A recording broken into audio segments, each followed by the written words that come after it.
Alright, morning out there. It's Sunday morning. Took the Bronco out for a test drive. Yeah, it typically takes me about 2 hours to get out here. I mean, you gotta take the highway, I-15, from the San Gabriel Valley, East San Gabriel Valley. By the time I get over the Cajon Pass, then I hit Main Street, Hesperia. I stop and pick up supplies, some beer and ice, and grab something to eat. And head on in, and it's just Main Street, Hesperia. I go all the way across Hesperia. And you get out to the outskirts of town, which I believe is above Apple Valley. And then you got the little off-road trail that goes around Bowen Ranch. And you finally end up here. So anyway, I got no leaks on the Bronco. Everything seems to be running fine. I did hear a couple of weird creaks every now and then. But how else are you going to test it out, you know? So, that's it. Yeah. Not too happy with the transmission shifting. But it did work. It didn't burn up going over the Cajon Pass. The shocks and springs were good. The springs are a little soft, but they're supposed to be soft, so it's not like really, I don't think it'd be really great on a twisty turny road, but maybe if I put the sway bar back on, it'd be alright. Shocks work a lot better. Especially on whoops, you know, those rooms. This truck has a tendency to start bouncing in the back, and now it just kind of rolls over it real nice. Probably be a lot better once I put the other set of shocks on it. So, that worked out good. Temperature stayed cool. You know, I got new hoses, belts, fan clutch, and I did have an issue still with this actual shaft rubbing. You can see where it's rubbing right here. Yeah. I'm thinking of just cutting this thing. Cut it and bend it back or something. Put a notch on the top and a notch on the bottom. I think I can bend it back. I don't know, it's pretty thick. Anyway. It's awfully close. Why? Even the other one was that close. You can see my tie rods are just barely hitting on the shock absorber, so that's okay. These are twin tube shocks anyway, so if they do get a ding on them, it doesn't affect their performance. No leaks in the oil pan anymore. No leaks in the trans pan. Everything seems to be alright. I do need to get my air conditioner fixed, recharged. It just needs to be evacuated and recharged. Yeah, because it's hot out there.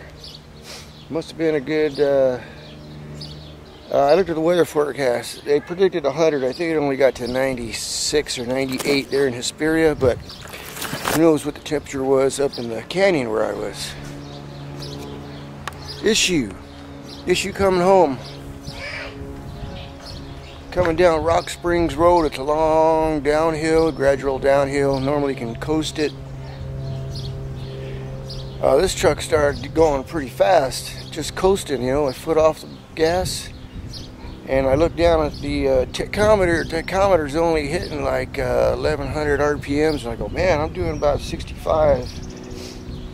And I shouldn't be going that fast. I mean, the engine ought to be braking me, slowing me down.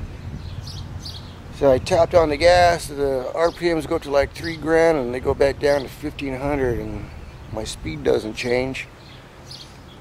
So when I come down, stop at the first intersection, I stop. I start off again. I notice it's not shifting. It's only staying in second gear.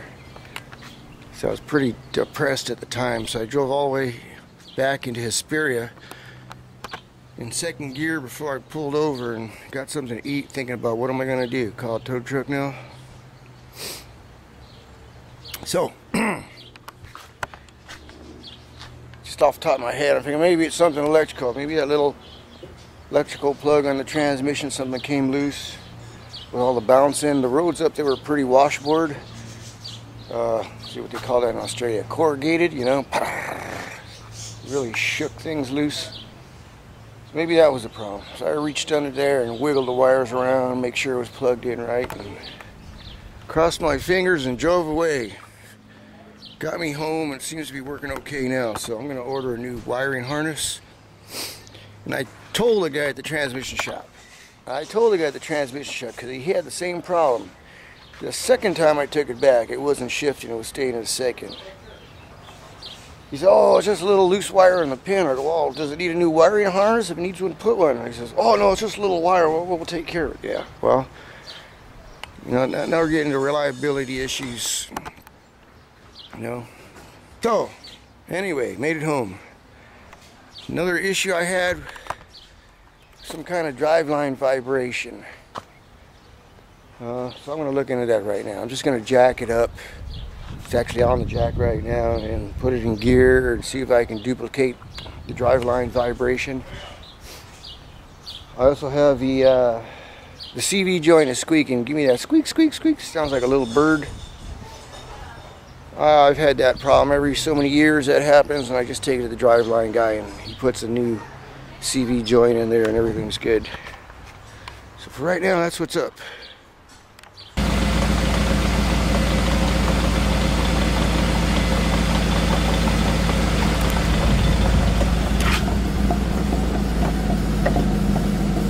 I don't know whether you can hear that.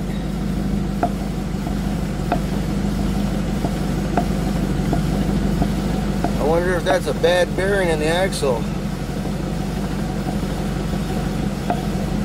Hear that knuckle cracking sound?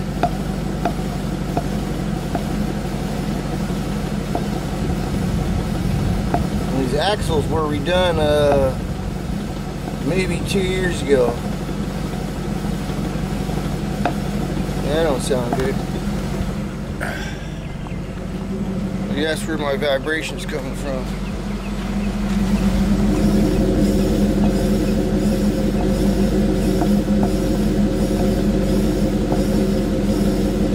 Nothing on this side.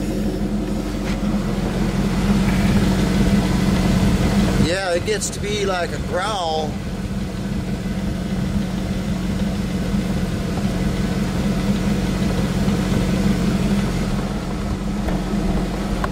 I start hitting 75 miles an hour, it starts to be like a growl inside the cab there, so maybe that's what the issue is.